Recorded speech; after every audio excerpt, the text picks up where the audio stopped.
All right, it's going to be a great interview tonight. Bob Collymore, CEO Safaricom, first time back after 9 months. Let's get a couple of things out of the way. Number one, revenue last year for Safaricom, 200 billion shillings.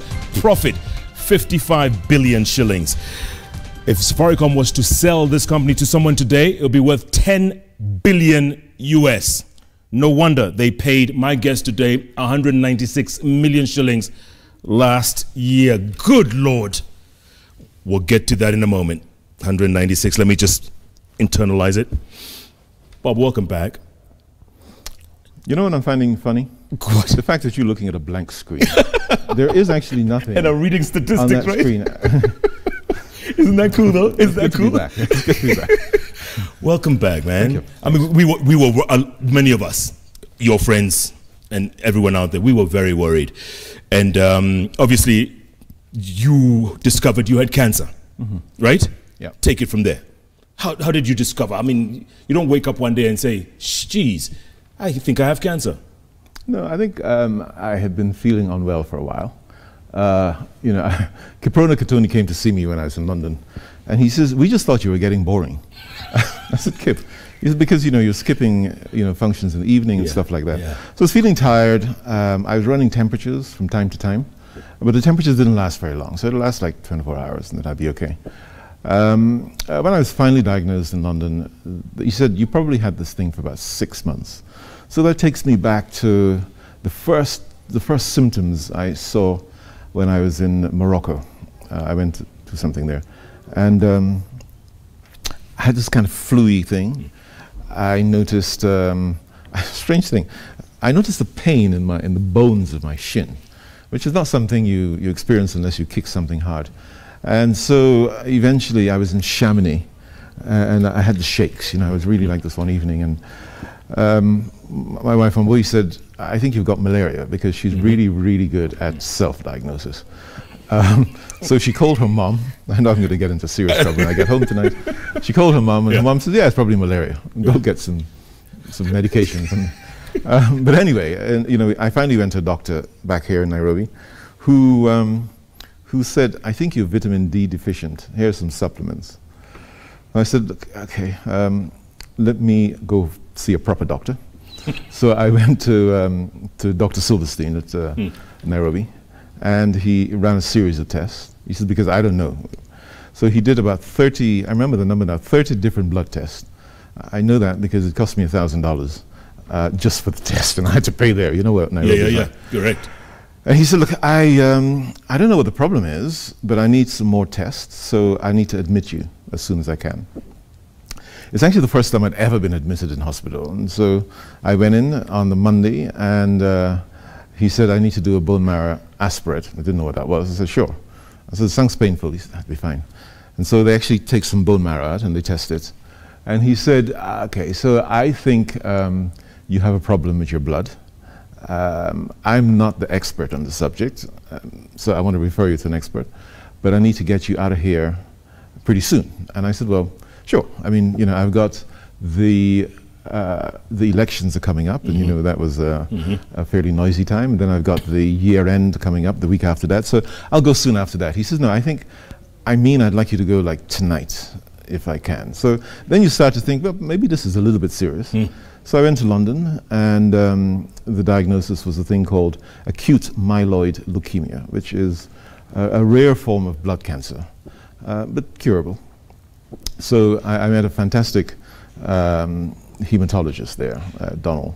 And so Donald talked me through it, and he says, "Look, I think the thing with this disease is that it's a little bit late onset, and usually people are not fit enough to go through the regime that I'm going to put you through." He says, "I think you're fine. Your heart is fine, your lung is fine, your kidneys are fine, the liver is fine. So I think we'll put you through this, but it's going to be a little harsh." I said, "Look, how long is it going to take?" He says, "Realistically," he says, 6 to 9 months. And that was the biggest shock. So being diagnosed with cancer, for me, actually wasn't such a big deal. A lot of people seem to think that that's a bit strange, but for me it was, you got cancer, you got cancer. You can't undo it. He says it's a curative program, but it'll be 6 to 9 months. And I thought, this is going to be tough. So he says, "We want to start the chemotherapy as soon as we can." which is in the next couple of days or so. So then you had to tell people. You know, I came back and I told the team. Well, I came back, I called the team and told them, and then we start to put stuff in place. The interesting thing was when I said to my wife that I'm going to London, she says, well, okay, when are we leaving? I said, you're coming. She said, well, of course I'm coming. I said, right. So when should we book your return flight? She says, the same time as you. I said, well, we don't know how long it's going to take. And I honestly, I thought it was going to take at that time maybe 8 weeks or so. So she says, no, I'm coming. I said, what about everything here? She says, we'll fix that. And when we were told it was 6 to 9 months, you know, being a Safaricom person, we would then think, yeah, but we can probably do it in 5. In half that time, yeah. So it actually turned out to be 9 months and 2 weeks. So acute myeloid leukemia. Yeah. Which means what? Bone marrow So what it means is that the a bit of an expert on the subject now. Yeah. It means that you know, your cells in the blood, they start out as stem cells, and then they grow and they become what they call blast cells, and from there they either turn into red cells or white cells. And what was happening is that they weren't moving from being blast cells; they were just staying like that. So my white cells weren't being produced. And if your white cells are not being produced, then you can't fight infections. And this is why I was getting this kind of shakes in temperature. So the first thing you have to do is you have to get rid of the blast cells, which are the cancerous cells. So they put you through 2 cycles of chemotherapy. And it's like 3 chemotherapy a day for 10 days, which is a bit harsh. But it's not as bad as people who are doing it like every few days. And you and I will remember the young lady, Rose. Yes, Rose Nasimi, who was doing it like every few days. And you know, you go through this huge dip. Yeah. Whereas I didn't have a chance to go through the huge dip. You know, 3 times a day, the chemotherapy is in there. And you just have to kind of brace yourself. And after the second cycle, it was fine. You know, I was in complete remission, which took me to about January, February, I think. And then I said, good, now we go home, right? He said, well, you can go home, but if you go home, I will guarantee you that in 6 months' time, which happens to be right about now, he says the cancer will be back and it will be worse than it was when you came. And then I don't think that I can put you through a curative program. I think that we're just going to have to maintain you on chemotherapy until, you know, until you die. Okay. Take me back a little bit, because you're taking it very lightly here that, you know, you went through the chemo and all that stuff, but it must have been scary for you at some point. You must have thought, I could be dying here. Yeah, I mean, you do think. I mean, there was a point when you think, okay, so I might not come back, and then you look at the options, because you know I'm one of the people who believe that when I die, actually I want to be cremated, and pretty quickly. So that long drawn out process, and figured out that the average cost of a funeral in Britain is about $3,000, which is probably about 4.5. But whatever, in shillings. Yeah. So I kind of figured that out and decided that I really must get my affairs in order.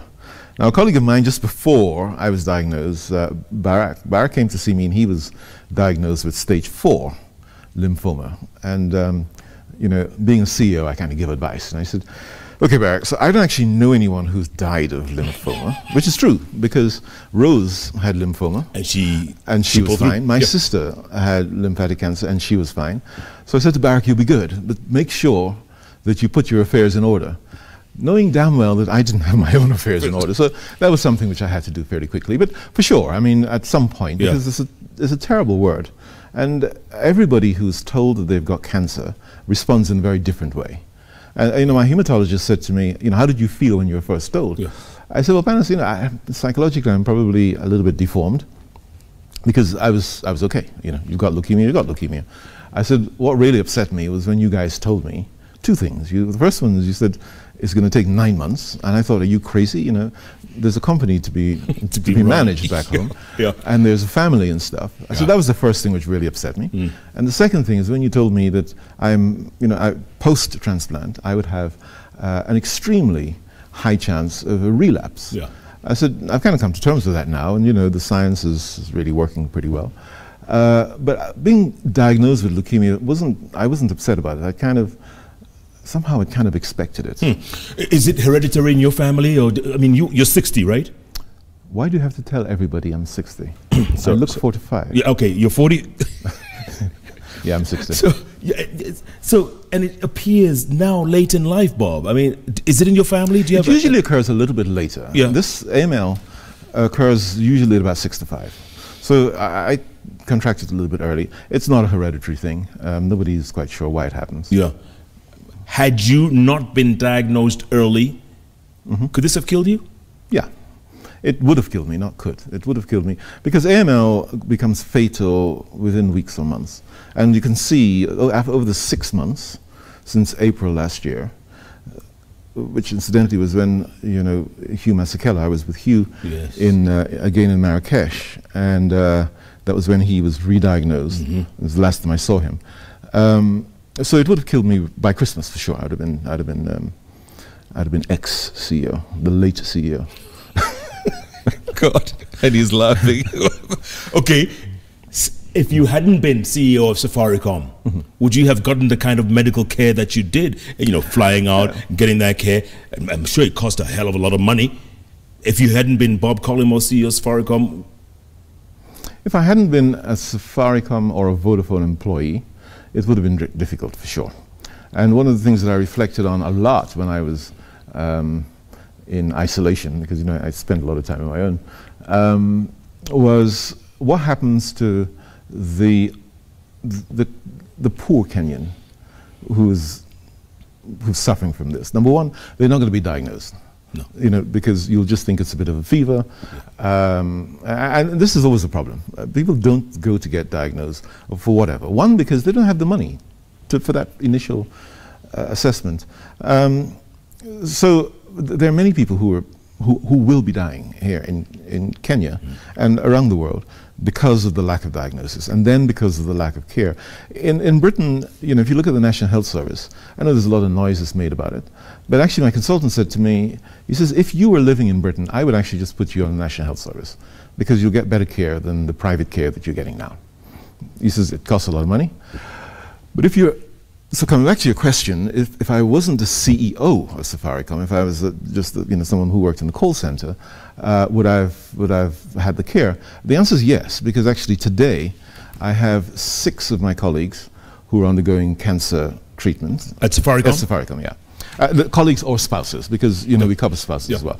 2 of them are the spouses of the colleague.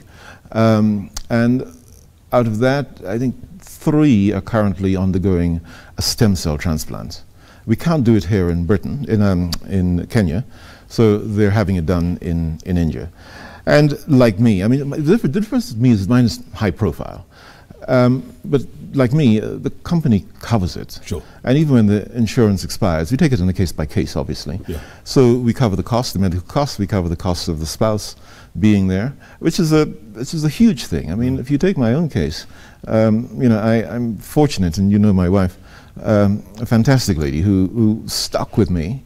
She went to London, stayed through that miserable winter that we had, and she, you know, she was there every day.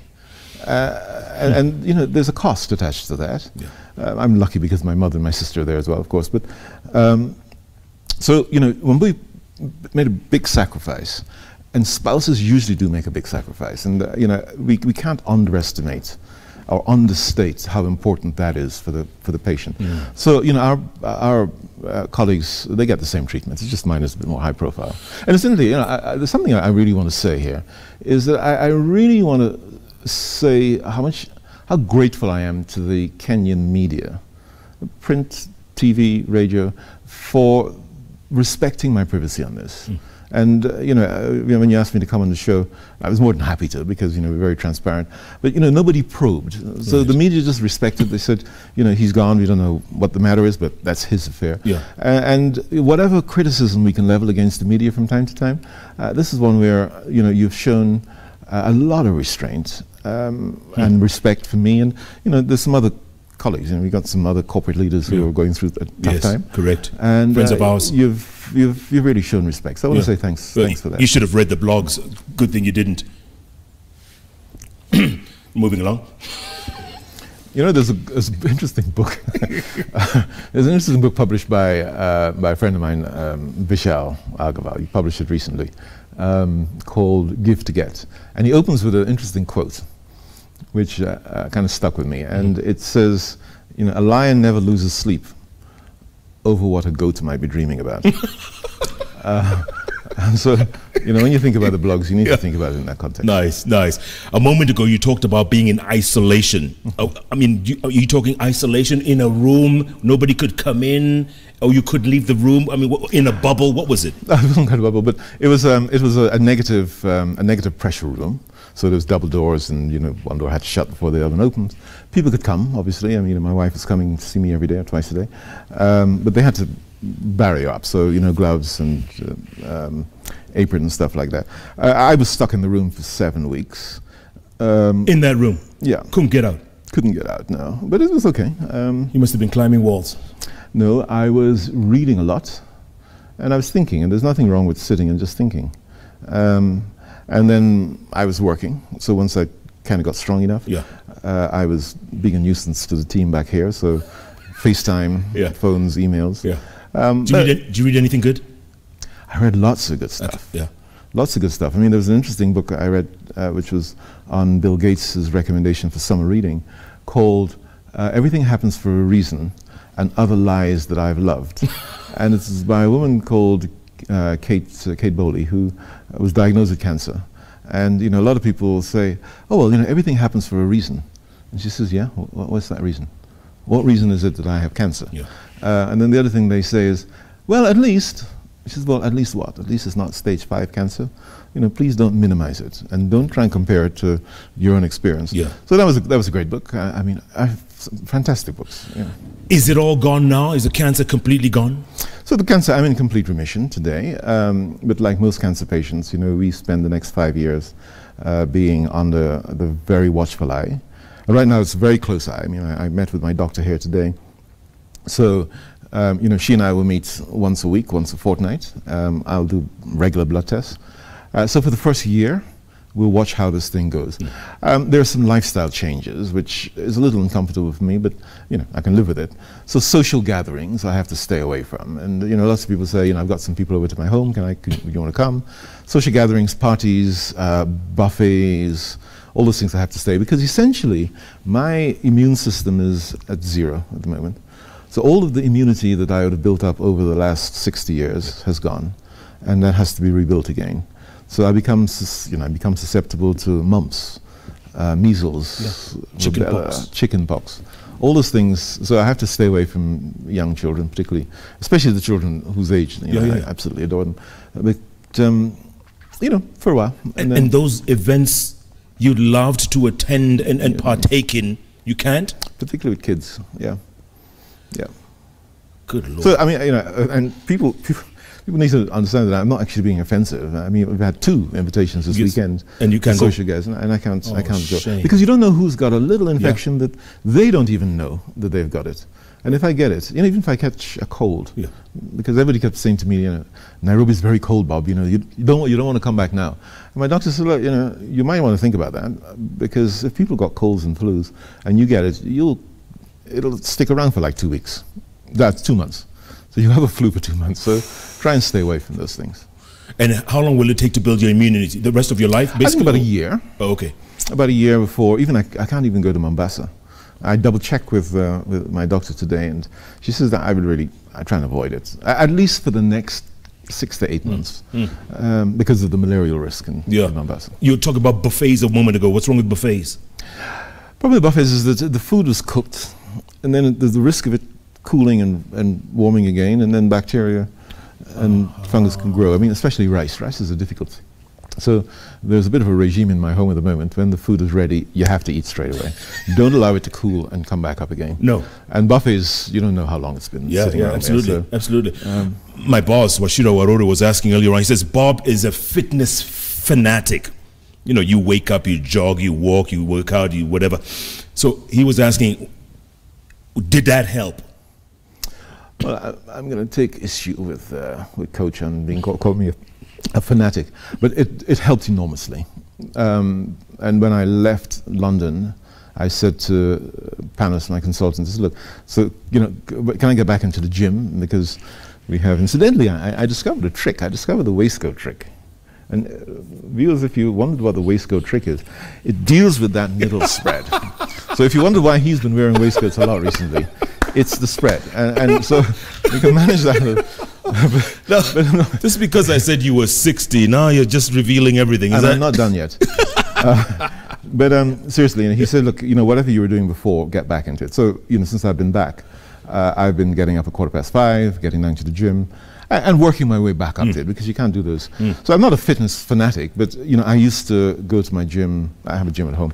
I used to go to the gym 5 or 6 times a week. And I felt good for it, and I'm feeling good for it now again. And incidentally, this is not there anymore. This is gone. It's just that I bought the waistcoats, so I'm going to wear them now. You look great, man. I can't believe it. But you know what? While you were away, other than the handshake, but while you were away, there must have been at least 10,000 Kenyans who died of cancer. This disease is just, it's decimating families here, huh? And it was always, I'm sure it was always there, but all of a sudden, I don't know if it's lifestyle, diet, whatever it is, but so look, I'm not a doctor, not a cancer specialist, but for sure, more people appear to be dying of cancer now.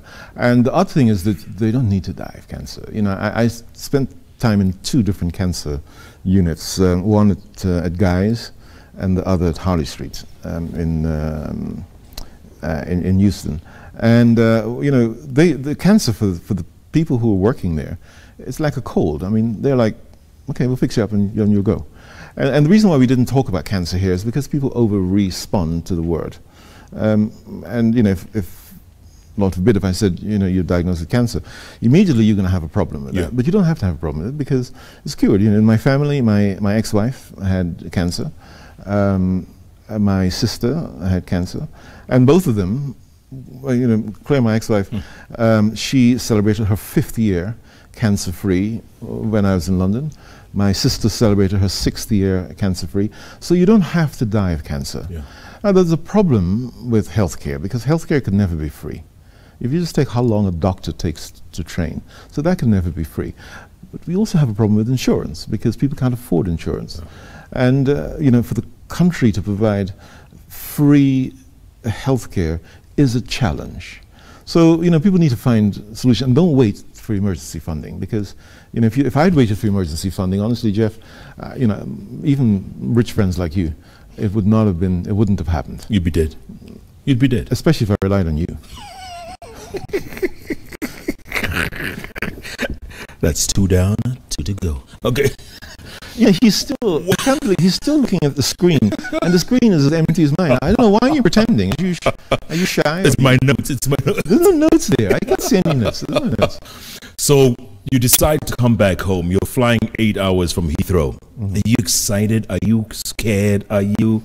What's going through your mind? So we were going through one of the best summers that London has had for a very long time. Probably a result of climate change, but we were having 30 degrees, 32 degrees. Fantastic. London is great. Of course, I can't really go to enjoy. I mean, Paul Simon did his farewell concert in Hyde Park. Crowds. I couldn't go. Crowds. I couldn't go. I can only go into restaurants like at 3 o'clock in the afternoon the minute it empties out. But nonetheless, London was great. But I was just so desperate to get back to Nairobi. And I don't know how I explain it, but I was finding it difficult to sleep in the last week. Although people were saying to me, you might want to stay another couple of weeks. People in Nairobi were saying, oh, it's so cold. You want to stay another couple of weeks? It was pretty cold. I said, no, I'm fine. I have got sweaters. And so I was excited to get back. And again, I talked a bit about being grateful to the media and really admire them, how they've handled this. But people, I learned a lot about people. I learned a lot about Kenyans. I was getting goodwill messages from people who I didn't know, from customers. I mean, obviously, members of staff were fantastic. And it was almost like they were on a roster for sending me messages. Every day I'd get like 10 messages from people. But I was getting messages from archbishops. I was getting messages from imams and sheikhs, from politicians, even the people who were trying to resist me were in touch, you know, because politics is one thing. My competitors, you know, Aldo and PD. Aldo was one of the first people to send me a message when he heard I was gone, and again he sent me a message yesterday to say, you know, welcome back, so we can get into the fight. But so Ordinary Kenyans showed such, you know, such care. As the people who I've never met and will probably never meet, and you can't imagine how much it helps. Huh? Yeah, it might not seem like a lot when you send that message, but I said to my wife, it's a bit like the snowflake. You know, one snowflake is not a lot, but those snowflakes can turn into an avalanche. And when you say emotionally, what keeps you afloat, what keeps you kind of punching through this, is the people behind you. You know, Caroline Matoka, for example, she used to send me regular messages and say, the prayer brigade has been praying for you again, and the prayer brigade was her mother and her daughter. And when I think about this phrase, the prayer brigade, I thought, I can't let them down. Because when I look back, there were so many people there. And then you walk into Safaricom House. How the heck can I afford to die and let all these people down? I can't. I mean, so let's just go do it. So you know, a real heartfelt and emotional word of thanks to everybody who sent messages. I mean, it came from all over the world, but particularly from Kenya. And I really felt that I was part of something important here. Yeah, the messages are still coming in. Believe me, Manu Chandaria. Oh, Manu sent me Manu was lovely. Manu sent me Manu, if you are watching. He is watching. We are going to come for tea. It's actually in my to-do list. I can show you. Yeah. Because Manu and your wife, you know, you've been fantastic, and the words of support from Manu. I mean, you know, you take someone like Gideon from Corp Bank. Gideon would send me messages most Sundays. He'd send me long passages from Psalms. And those are the messages which kind of kept you going, as well as the drugs, of course. Yeah. Gideon, the guy who just made 370 million, is it? You know, I don't know what you want to come on to that, but there's an interesting thing about this salary. I think the transparency is good, as you know. Joshua and I went there. Don't pick on Joshua's salary, so.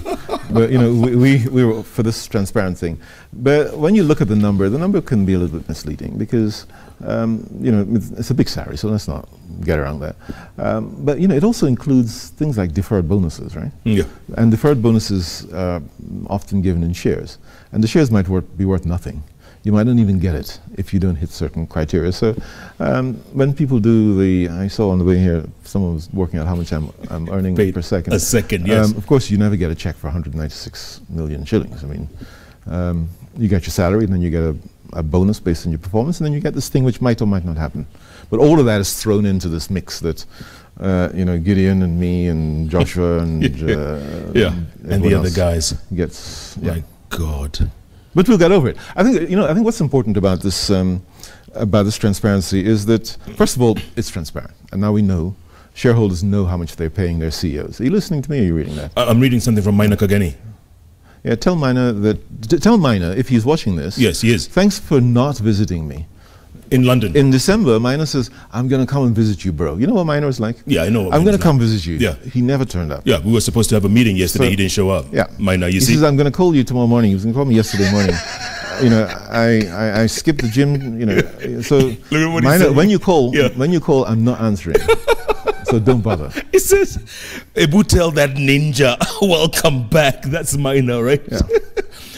Good man, great manager, genius, worthy of reward. Yeah, it's a bit too much. It's a bit too much. There. Bit over the top. But the good man, I'm grateful just for the good man. The good man is nice. Jack Odongo, you know Jack? Mm-hmm. Jack says, I respect Bob's candor and fitness and Safaricom initiatives for so much of Kenya's social fabric. Sail on, sir, sail on. We need you. Thanks. I mean, I'd really urge people, get yourself fit. Yeah.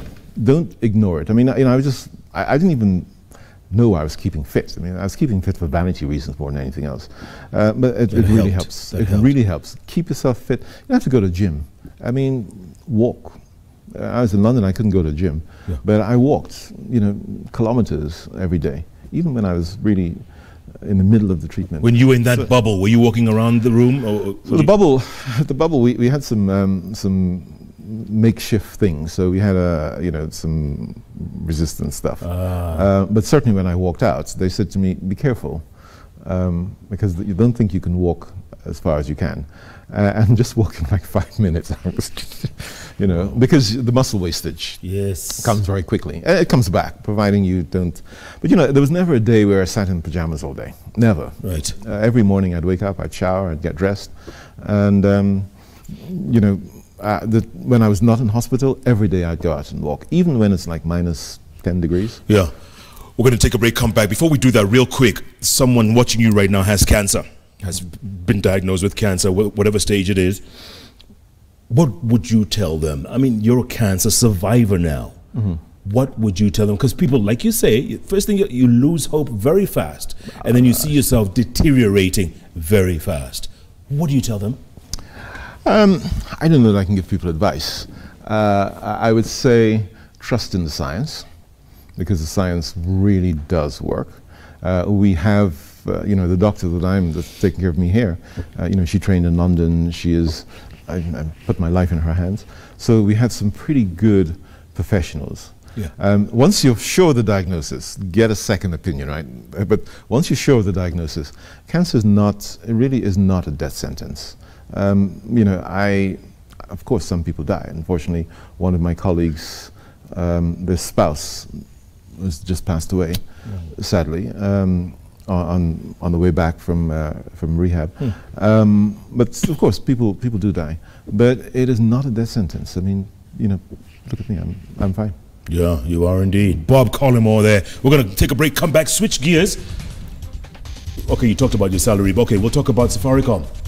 What's the deal, man? The dominant player. They summoned you to Parliament to explain why you're the dominant player. I mean, what's that about? And the future. How much longer on your contract? A year. Did you hear about the handshake while you were there? I've spoken to both handshake participants. Well, excuse me. Bob Collymore speaks to everybody. Which handshake are we talking about? I'm talking about my next door neighbor. They had a big fight. They're together again. Too late. Keep tweeting at Koinange Jeff, at Bob Collymore, at Citizen TV Kenya. The hashtag is JK Live. What a story this man has. I tell you, he's like the Energizer Bunny, and he's got a new lease on life. And it's great to see. Lots of lessons to be learned. First of all, fitness. I'm getting back to the gym. Yeah, we'll notice when you get rid of that waistcoat. Okay.